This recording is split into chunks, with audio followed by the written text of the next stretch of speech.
Welcome to this episode of To the Contrary podcast. I am Charlie Sykes. We are joined once again by my good friend Paul Rieckhoff, the founder of the Independent Vets of America and the host of the Independent Americans podcast. Paul, thanks for coming back. Good to be back with you, Charlie. Happy Hell of a spring, week. I guess, right? Well, we are working on that. So, I mean, we're this has been a rather amazing week. As you and I are speaking, it looks like Donald Trump has blinked once again on the trade war, the on again, off again trade war, and very anxious to tell people, no, I am not going to fire Jerome Powell. I wasn't really thinking about that. And of course, the markets, which had been crashing, leap once again. Another indication about how trillions of dollars are being moved by the whim of one man who clearly does not have a plan. Also, and I, as you know, I don't engage in irrational exuberance, but in my newsletter yesterday, I did make the point. Look, you know what? At times like this, we really find out who has guts and who doesn't, who stands up and who runs for the tall grass. And I'm kind of surprised at some of the folks. CBS looks like it is caving in. The executive producer of 60 Minutes says, I'm out of here. At the same time, universities who have been, keeping their heads down, all these university presidents, they're pushing back. And I guess maybe the lesson is, that many of them were thinking we're too afraid to fight Donald Trump. But Harvard punches Trump in the nose, he bleeds, and suddenly everybody realizes, hey, you know what? You punched the bully, and maybe good things will happen. So I'm getting a little bit of the punching the bully vibe this week. You seeing any of that? Yes, and I think it's overdue. I mean, Democrats are still like over indexing with the word fuck as often as they can and trying to sound tough in a way that's just so transparent and authentic. But I think below the radar and now increasingly in the forefront, there are people who are punching back. And there's one that I've been tracking on. I had on my show, Don Bacon, the Republican retired Air Force general from Nebraska. I think he's a rising star. He won a Republican district, and I asked him on my show if he's going to run for president, if he'll leave the Republican Party. He doesn't say no, and I think it's a testament to the fact that his voice is breaking through. There's another one that's emerged this week that I think is going to be very important and powerful. That's Admiral McRaven, who's got a new book out, who I think also could be an independent candidate for president in the future. He's the kind of guy who would be the Secretary of Defense in a normal world, but instead we've got Pete Hegseth. But I think your point about Harvard is critical also, Charlie, because Harvard's got resources. Harvard's got ammunition.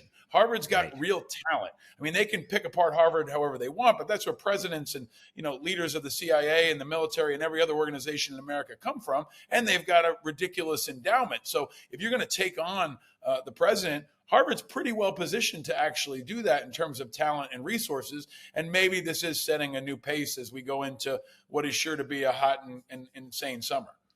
Okay, so I want to get to the Secretary of Defense in just a moment, but on this issue of Harvard, I was driving late the other night and listening to Carol Leonnig from the Washington Post, who was on the Stephanie Ruhle show, and she said she's fascinated by watching the Trump administration's reaction to the Harvard pushback because they've gotten kind of used to everybody rolling over all the white shoe law firms, the other universities, and everything.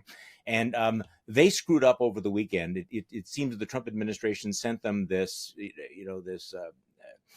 burn it all down memo, and then tried to say no, that was sent out by mistake. We didn't really mean it.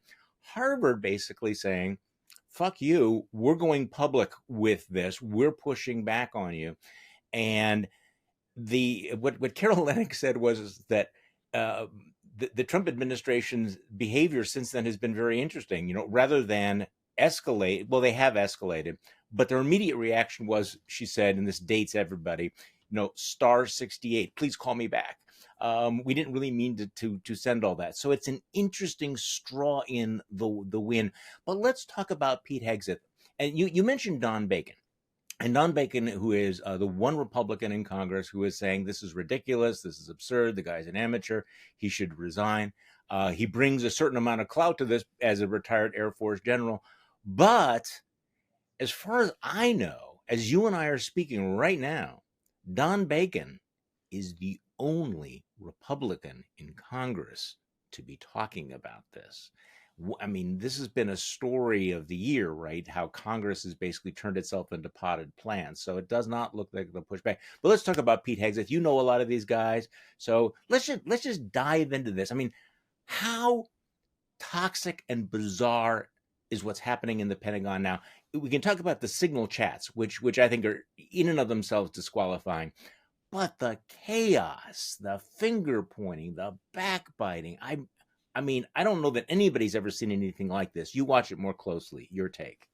We have never seen anything like this. This is absolutely true. Sloppy and incompetent is what I've been saying since before he was even confirmed.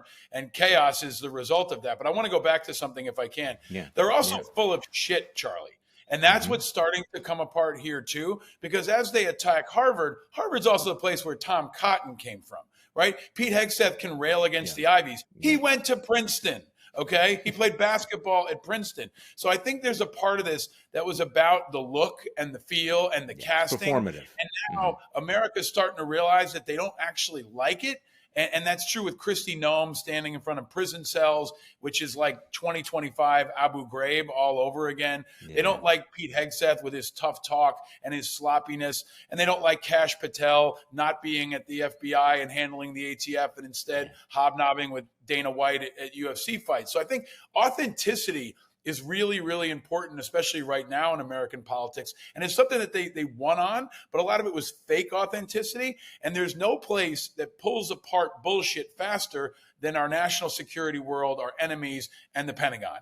And the Pentagon is just such a fantastic and efficient and effective and non-political organization that when you stick somebody like Hegseth, who I warned, was not just incompetent and sloppy, but the most politically radical and the most political Secretary of Defense we've ever had, this is what happens, right? And all the bad things about Trump world where people don't really have loyalties to anything except themselves and their self-interest.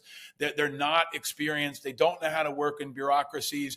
They've never really been scrutinized and vetted before. All that's coming together around not just Pete Hegseth, but his second and third level. You've got people who've never worked in the Pentagon, who aren't former flag grade officers, who don't have relationships with the people that they're trying to manage. So if you had somebody like an Admiral McRaven, or if you had even a Tom Cotton, right, who had been in the Senate, who knew the people in the building, you'd have a very different situation. And the most important thing to remember, Charlie, is I know folks are feeling Social Security threats. I know you're seeing the market. But remember this, Pete Hegseth has the nukes. Right? Pete Hegseth and his gang of sloppy, right? And you have to remember that any given day, there could be an engagement with Iran. Things can go sideways with an ally. You know, Putin can escalate. North Korea is firing off missiles. American troops are all around the world and could be targeted. And it's Pete Hegseth that's going to get the phone call. So I think we do have to remember that that is how high the stakes are. And it's more important than everything else. Right? Outside of Trump himself and whether he's got his finger on the button, what's happening at the Pentagon can't just be dismissed as some kind of like, you know, Washington, D.C. normal drama. This is absolutely critical and endangering our national security every day because we didn't have a chairman of the Joint Chiefs for about 3 months. We had all the senior leadership that was actually purged. And it's kind of getting twisted now where some folks are saying these people who worked close to Hegseth were purged. This is very different. The actual purge is continuing to happen. Right. And that's moving people who are not loyalists to Trump and Hegseth across the military. People like the colonel in Greenland who spoke out against J.D. Vance for his charade of a debacle in visiting Greenland. It's people like all the senior JAG officers, the legal officers at the Pentagon. It was General Hawk, the head of Cyber Command, right? Don't get lost in all the squabbling and the drama and whether or not Pete Hegseth is drunk and forget about the fact that this entire organization has been dismantled and hollowed out and disrupted. And they don't like it, and they're going to push back however they can. But to some extent, Charlie, they don't even have to because they're eating their own. And that's the culture that Pete Hegseth has created. It's not one of experience. It's not one of loyalty. It's not one of bipartisanship.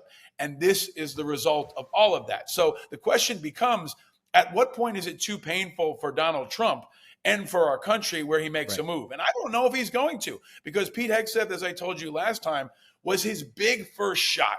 If he could get Pete Hegseth, radical Pete Hegseth, jam him through, then everything else became easy. And it was true. Then Kristi Noem was easy. Kash Patel was easy, right? And if Hegseth goes down, then he's got to ask hard questions about Kristi Noem, about Kash Patel, and it kind of comes apart. So I don't think that Trump is going to be quick to get rid of Hegseth. He's going to try to spin it away. He's going to dig in. He's going to ride this horse as long as he can, because it might create a bit of a breakage, right? It might break a seal, if you will, especially among Republicans, not just Don Bacon, but Joni Ernst, for example, who was the critical vote on Pete Hegseth.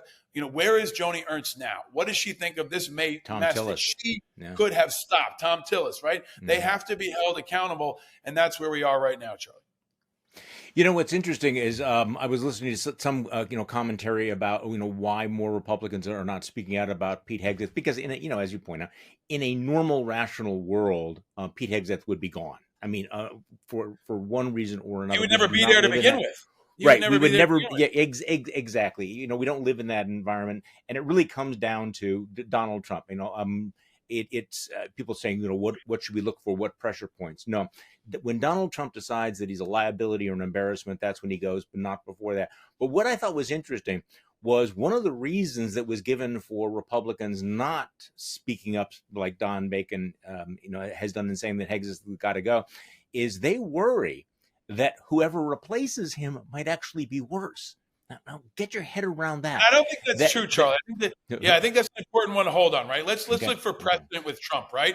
Do you remember when he nominated Ronnie Jackson to be VA secretary? Yes. His pimp-pushing, very radical political doctor who's now become a loyalist, maybe second only to somebody like Tuberville, right? But he put up a very radical, unqualified, morally compromised person in Ronnie Jackson. John Tester, the Democrat from Montana, who was the head of the Veterans Affairs Committee, fought it like hell and paid for it. Ultimately, Trump never forgot. Ronnie Jackson never forgot. They came back and took Tester out, or helped take Tester out. But after that, he went with Dave Shulkin, right? He went with Robert Wilkie. He went with people that were less partisan, that were more practical, that were more operatives, right, than radical bomb throwers. So I think what comes after Hegseth will probably not be another Hegseth. It could be someone like General Kane. Well, maybe, but it could also be someone like General Kane, right? General Kane, we could have gotten a lot worse than General Kane for chairman of the Joint Chiefs, right? We could have gotten Mike Flynn. He could have tried that, right? Mike Flynn, as chairman of the Joint Chiefs, would have been as radical as Pete Hegseth as SecDef. And I think that's important to underscore here, is that we still don't know how Kane is going to shake out. 25 Democrats did vote against him, but only 25, right? And that's starting to take shape. So I think Kane is the one to watch here. Can he be Milley 2.0? Can he hold the line, or is he going to be compromised? Is he going to just fall in lockstep? And most of these guys who are coming out against Hegseth are also gunning for the job. Right, they are known entities in the political space. They worked at Concerned Veterans of America. They all probably think they can be SecDef too, and they want to keep that proximity to Trump. So you see, for example, Dan Caldwell's going on Tucker Carlson's show. He's talking directly to the president, which is what Trump world does. They talk directly to the president and try to show him, hey, look how good I am. Look at how effective I am. Look at how tough I am. And if he likes you on TV, he might put you in a new job. So all that is to say, Charlie, we're going into Memorial Day. Memorial Day is like a month away, right? And we've got very serious national security problems. And every day Pete Hegseth is in that job, America's less safe. And I think and I hope that some rational Republicans will start to peel away, if only because Hegseth is not going to stop giving us crazy news. Every day. No. It's going to be more shit, and it's going to be more crazy because it would have been that way. And it'll come from within the House, too, Even if his team held the line, we were getting crazy shit, right? So now imagine what's going to happen when two of his closest advisors for the last 10 years have turned against him. It's going to be some interesting news in the next week or so, Charlie. So tell me about these guys, because I'm not familiar with them, because this was extraordinary. He brings in his hand-picked aides, people he's worked with for years, and he basically guillotines them over this leak investigation. They're not going quietly. We have that op-ed piece in Politico, saying a month from hell. So who give me your sense, because you've worked with some of these guys. What is this cast of characters? Because as we talk about the ongoing purge, this chaos at the top of the Pentagon, it all flows from Pete Hegseth. So who are these guys? Why were they there? Why are they gone? So I think this all has to go back to the Pete Hegseth origin story, right? Where does Pete Hegseth come from? And I co-authored an op-ed with Pete Hegseth many years ago when he was much more moderate. He wasn't in Trump's camp. He was much less radical. Pete came from two organizations. The first was Vets for Freedom, which was basically a pro-Iraq war group that wanted to continue the Iraq war. So it was kind of me and anyone else who was moderate or anti-war were opposite him, right? We fought in public and in private and in the Hill for years. Then the Koch brothers created Concerned Veterans of America, which was almost entirely focused on privatizing the VA. Right, saying that the Department of Veterans Affairs is a failed agency, therefore it should be privatized. It was a very ideological, politically radical view to basically rip the VA down to its studs, send it out in the private market, and make it a proof of concept for how the larger government should be privatized. So it was actually kind of like a blueprint for Doge. Right? Yeah. Like all the things that they're doing now started with CVA, and that was tens of millions of dollars to create an organization and create this entity that had Pete Hegseth on top, which then he also used to go to Fox News. So even when he went to Fox News, you'd have him at Fox News, and then you'd have guys at CVA on Fox News. So they basically would be interviewing themselves about the VA for probably 5 years or more. That's where Dan Caldwell comes in. Darren Selnick was another operative in that group. John Alliott, who's the spokesman who wrote the op-ed in Politico, he's adjacent to that world too. He was Robert Wilkie's spokesperson at the VA in the first term, also a pretty politically extreme guy. So now they've all kind of like jumped from first base to home plate. Right? They were working in the veteran space. They were doing battle on cable news with guys like me and moderates and Democrats. And then they end up literally in the circle at the Pentagon, which is not something we ever would have imagined, Charlie. I mean, when the Koch brothers cooked this up and put somewhere over $100 million into this effort over a decade ago, I think they were reasonably hoping maybe they could make change at the VA. Maybe pie in the sky, they would get a VA secretary. Right, that's where we thought Hegseth might end up, but he would have to go through vetting. So we thought, you know what, he would probably end up chief of staff at the White House or maybe Pentagon spokesperson, somewhere where he wouldn't have to be vetted. But now we're in this almost doomsday scenario where they've run the table and he's a Secretary of Defense. Every time I talk to people, I just came back from Coronado, California, where the Navy SEALs are headquartered. A lot of Navy SEALs, special operations folks out there. I mean, the word is like, holy shit, Hegseth is SecDef. How the fuck did this happen? Right? And now people are trying to figure out how they can do business with him, how they can influence him. Is he going to be reasonable? But I think you have to go back to that origin story. And anyone who's listening, Charlie, there should be investigative pieces. Go into how this all started. Where did Pete Hegseth go from Princeton to Vets for Freedom to CVA to Fox News to then having the proximity and the influence over Trump and now graduating to the ultimate championship, which is the Secretary of Defense. There is no bigger chess piece on the chessboard, Charlie, in my view, outside of the White House, than the Pentagon. And it's important to know that this was the plan all along, like over a decade ago, hundreds of millions of dollars. But I don't even think in their hearts of hearts they thought they would win this much, and that's why it's so dangerous. Well, it is so dangerous, and you watch how he's handling this, how he's handling the stress, caught basically red-handed, sending war plans on his phone, private phone, to a chat group that includes his private attorney and his wife, and he's asked about that on Fox News because of course it's on Fox News, and he immediately pivots to talking about transgenderism. I mean, it's the man is so clearly not suited for the moment. So, okay, let's just deal with this because but it's also the glitch, right? It's like it's also like how he's designed, Charlie, right? Yes, so right, it's like, right, okay, right. They're attacking you with something that you did. You fucked up. You're shook. What do? Pivot, attack transgender.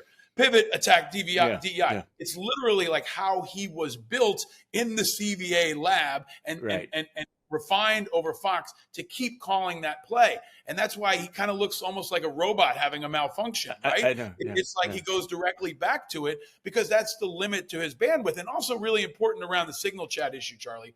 This is what happens when you don't have trusted senior military leaders around you, right? Yeah. People who say, hey, sir, why the fuck do you have your phone out right now? Yeah. Hey, sir, No. is that your civilian phone? Right? Why are you using that? You shouldn't be doing that. You usually have a group of colonels who are non-promotable around you who will always tell you the truth, who will always keep you accountable. And this is what happens when you don't. And I want to, again, emphasize, Charlie, remember, if they're not telling him not to go off his personal phone, they're not telling him, I don't know, to have a meeting with Elon Musk about China.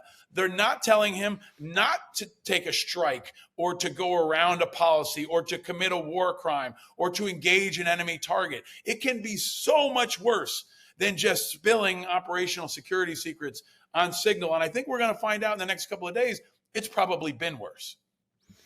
You know, you make a really interesting point about the bandwidth of these guys. Actually, so many members of the cabinet are there because they were on Fox News. I mean, they are their origin story is they were talking heads on cable television, which mean, and when you're on cable television, and we've both done this, there are these little short, sound bites. There are these memes, these narratives, the cliches that you might use. You don't have to have, if you're Pete Hegseth or Christy Nome, you don't have to have a thought that's more than 2 minutes long.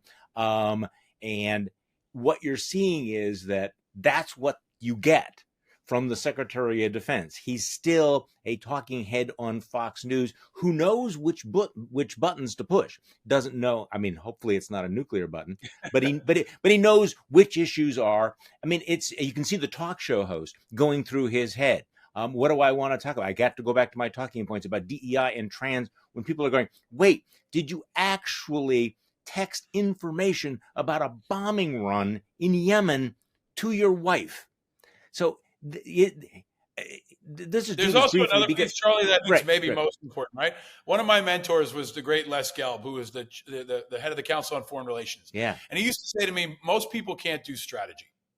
Most people can't do strategy. And what you see here with Hegseth is he can't do strategy, right? He's not Bob Gates. He's not Mike Mullen. He's not Dick Cheney. Right? He's not a person that has spent his life executing complex plans toward a long-term goal and overseeing the execution and the management and the leadership around those things, right? Huh. If you want to do something like expand into Europe or take on a strategic threat like Russia or confront 3 enemies at one time while you have domestic unrest here at home. Strategy is about putting the pieces together and thinking about not just what's happening, but what's happening next and having the ability to communicate that. And he doesn't have that.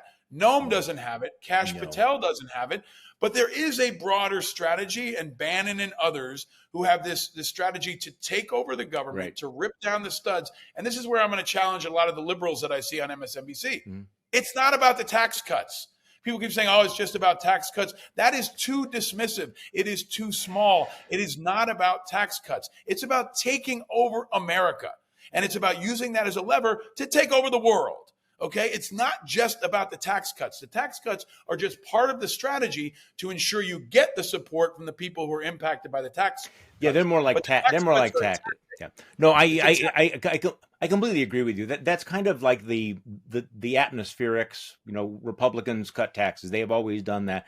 But guys like Russ Vought are really focused on something very, very different. And the MAGA base is animated by a lot of other things. So again, these are some folks who I don't think have paid attention to all of it. Okay, I'm sorry. On the Signal chat, the reason why I haven't spent much time talking about it is because it seems so black and white to me that there's no question you're talking about classified information. It is the worst imaginable, almost a cartoon version of a security breach where a general gives you specific, like the planes are taking off and this is where they're going.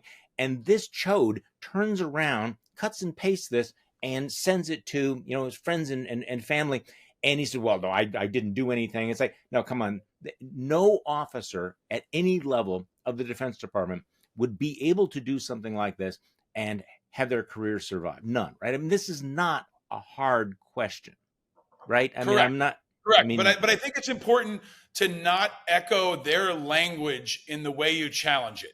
Because here's the most important question to ask. Did you disclose anything that could have gotten anyone hurt? right. If the answer is yes, you're wrong.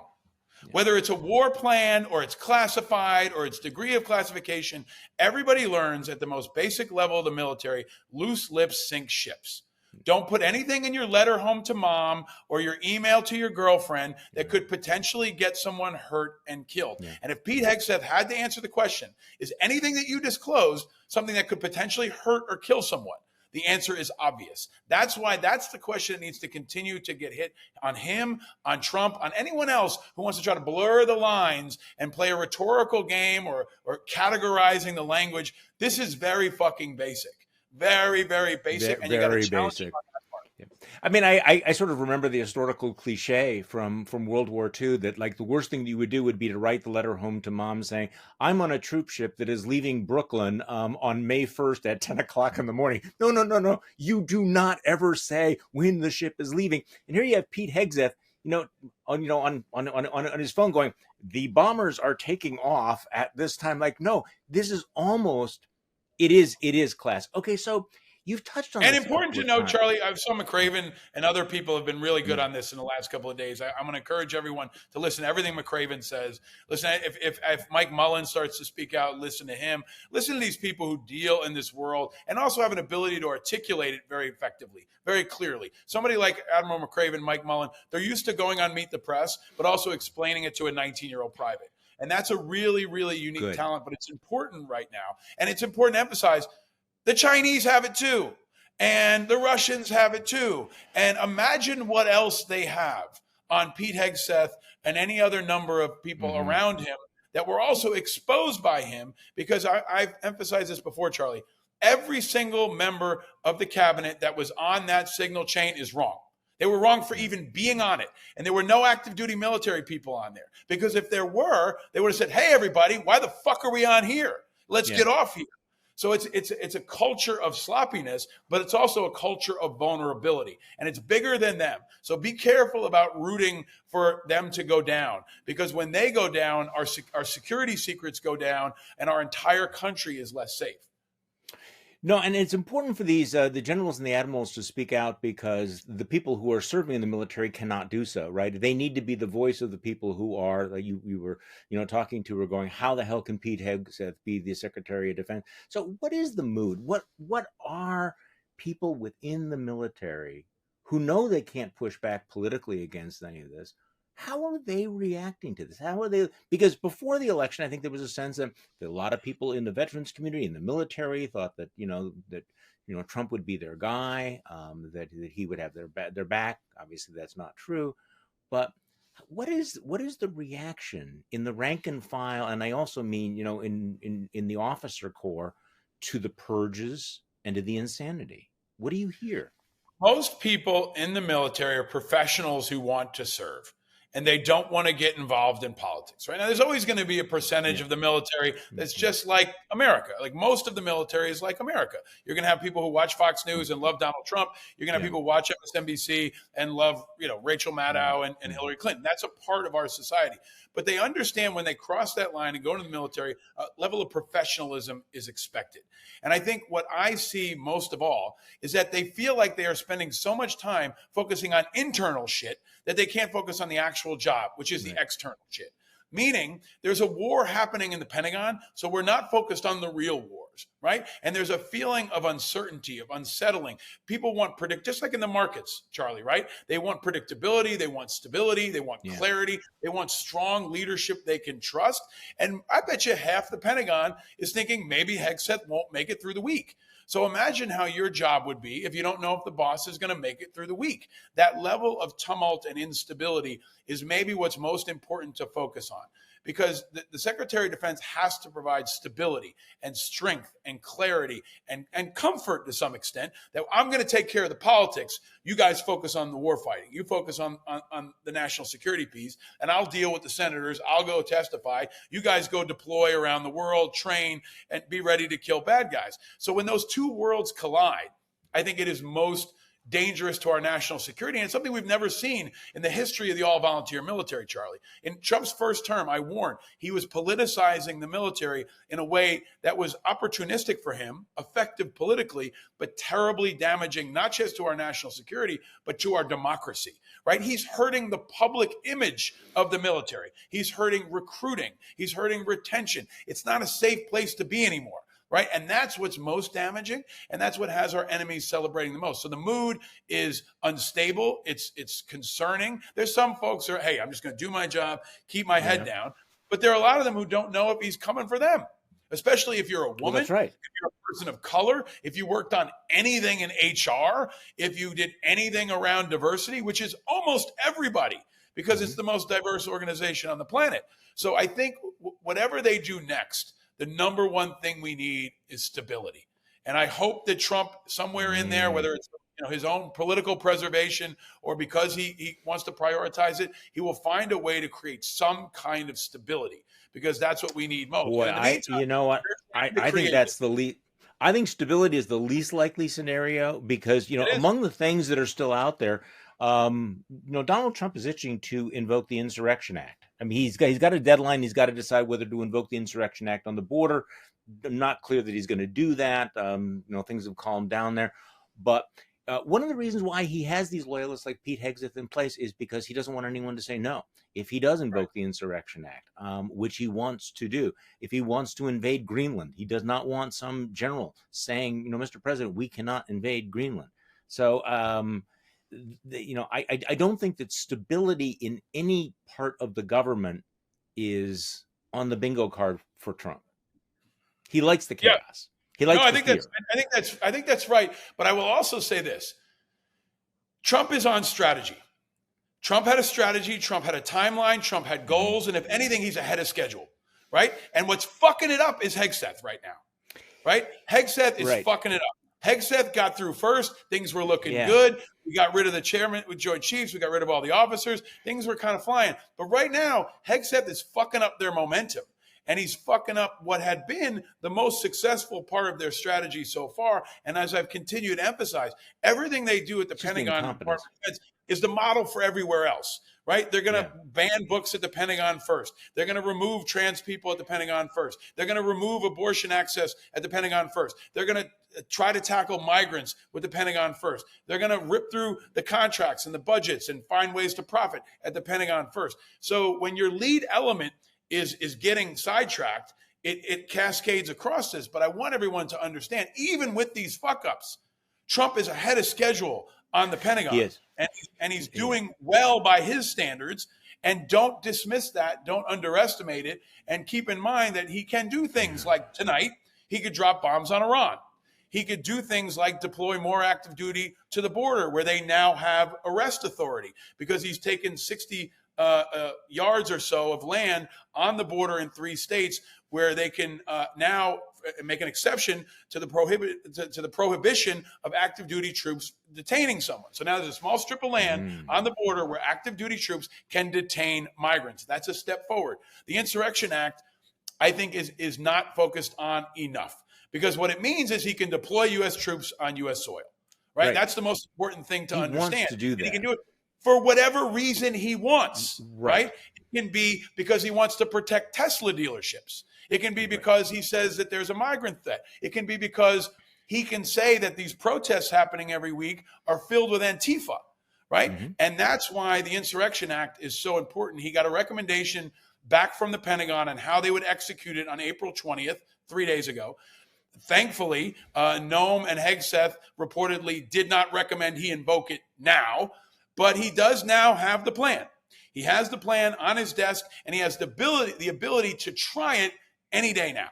And I think that's what people should focus on. In the midst of all the other drama and chaos, this is one of the biggest, most extreme, most dangerous things, because it means young men and women in maybe the most difficult mission we've ever seen. Iraq and Afghanistan is going to look easy compared to asking a 19-year-old to go down to the border and stop migrants, or even worse, to go get migrants in schools and do things like ICE is already doing, right? So think about the doomsday scenario or a possible scenario where instead of ICE, it's active duty military. And think about the active duty military who say hell no. Yeah. And think about the division in our military. Will there be some? Will there be some who say hell no? I think there will be. I think there will be some. Will there be a lot? I don't know. But I think we'll also see a wave of kind of Colonel Vindmans who say, I'm not down with this. The ones who can speak out will. Retired folks will. But it can also happen pretty quickly. And I think that's what we have to understand is that, people are often, quibbling and squabbling and whining, and it's already rolling. So we're going to really need our active duty professional military and the folks that are left to hold the line more than ever. But we're also going to need the American people to focus on the right things. And most of all, Charlie, if I leave folks with one thing from this conversation, national security should always be number one because it's where they have the nukes, period. Remember that. If you're worried about education, Social Security, all that is important, but it's less important than nukes and bombs. Well, you know what? I mean, that's one of the arguments people say, I just want to check out of politics. I don't want to spend as much time thinking about it. And the problem is that, if you don't get the politics right, you've turned over the nukes to some pretty bad people. Okay, you made a really, really important point here. And I've been thinking about this, the kind of split screen. The Russ Vote Project 2025 plan is actually, let's be honest about it. I mean, they had a plan. They've been executing this plan. They've been executing it much more in a very targeted way, in a very rapid way. In most of the cases, even though you have clowns involving it, there's been a certain the focus. The exception is Pete Hegseth, who is undermining or potentially undermining everything because of his incompetence. And this is the case that you're starting to see from inside Trump world saying, Mr. President, this guy is hurting your agenda. So I guess the question is, do you think Hegseth hangs on? Does Hegseth hang on or not? And what will Trump's calculation be if he sticks with him? The short answer is I don't know. Right. Yeah. And I think there's too many people, especially on the network we're on a lot, who have this certainty about what Trump thinks and how he feels. We don't fucking know. And I don't know. And I don't want to assume to know, but I know that we should plan for every eventuality. Right. And I think the contrast I want to draw to people that they're not tracking on is Pete Hegseth is at the Pentagon. There's kind of a thunder and lightning combo. And over at the Department of Veterans Affairs, the second largest bureaucracy in the federal government, you've got someone who's equally radical, equally loyal, equally effective, if not more, named Doug Collins. And he's kind of a much lower key Hegseth. I've called him kind of like a Southern foghorn, leghorn version of Hegseth, right? And he's a former pastor. He's a member of Congress. He's an operator.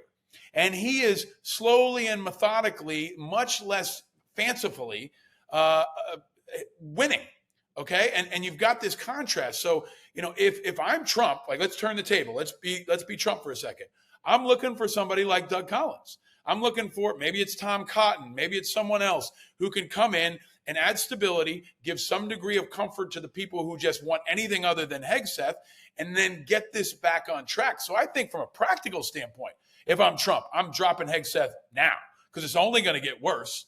And I would make the change. I would pick someone like Joni Ernst, who is would be a historic pick, right? Who would be a woman, the first SecDef that's a woman we've ever had. And that would give her a honeymoon period where people would be so excited about the historic nature of her nomination that she would get more grace and she'd look awesome compared to Hegseth.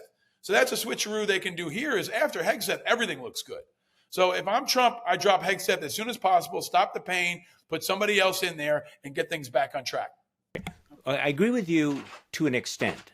But the one thing is that, and the reason why you have the people in the positions they are is that they will never push back. They will never say no. They never will have a conscience or a tradition that they will use to challenge Donald Trump.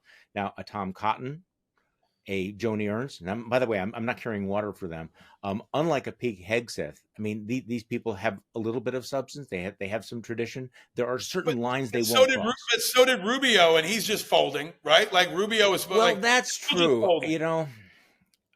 We could devote a whole show. There's a line of people who want to be Secretary of Defense, and there's such a long line. They're dying for the job, and that's what's really true here. They're always eating their own. And you've got everybody from Laura Loomer to, his former spokesperson. All these chefs are in the kitchen now around Trump, right? And I think it all looks good compared to Hegseth. And it's all going to, and the other part too, Trump knows TV. Hegseth looks shook. He looks He shook on does. TV. He's not being good at the one thing he's really, really good at, It's a which is great point. TV, right? And so when that happens, when you're a home run hitter who doesn't hit homers, I'm making a switch in the lineup. Yeah, again, in a normal rational universe, this makes complete sense. But Donald Trump, you just never know. On the other hand, um, it is clear that he pays attention to a few things. He pays attention to the markets. He's backed off. I mean, it really was kind of extraordinary in the last 48 hours or so, watching Donald Trump scurry back on the Jerome Powell thing, watching him basically begin to blink about China. The question is, will he also pay attention to the Supreme Court? I guess the question is, there are some things that Trump listens to. If somebody tells him this is really, really Yes. bad for you, this is really, really dangerous for you, and that, of course, is the message that you are giving. Paul Rieckhoff, it is always great to chat with you. I always appreciate it. We'll have to do this again soon. Thanks for coming on. Thank you, Charlie. If I can make a plug, I want to encourage Sure. everybody to check out my podcast. I've had some really great conversations on this. Don Bacon was on the show. I asked him if he was going to run for president, which he leaves the door open about. I had Gary Kasparov, the chess master, on to talk about Ukraine and the macro strategy. And we've started a new series this week on Meet the Independent Candidates. And I interview the real independent who's running for mayor, Jim Walden in New York City, not Eric Adams, who's decided he's independent this week. But I continue to believe, Charlie, there's a generation of especially veterans who are running as independent candidates who can offer some hope and some stability. And a lot of my work is focused on that. And if folks are looking for hope and stability and competence, I think veterans in particular and independent veterans who are running for office represent a lot of potential. So I hope folks can check that out, please. Well, from your lips to God's ear, Paul. And thank you all for listening to this episode of To the Contrary podcast. I'm Charlie Sykes. You know why we do this. You know why we do this every single week, because now, I feel like I want to say this week in particular, it's important to remember that we are not the crazy